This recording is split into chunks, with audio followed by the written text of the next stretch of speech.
আমরা অবশেষে এসে গেছি। জায়গাটা খুব সুন্দর। রহস্যটা কি সত্যি?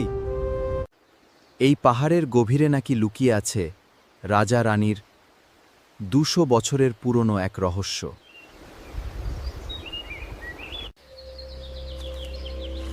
রাহুল, এই জায়গাটা এতদিন কেউ খুঁজে পেল না কেন? কারণ সবাই এখানে আসার সাহস পায় না।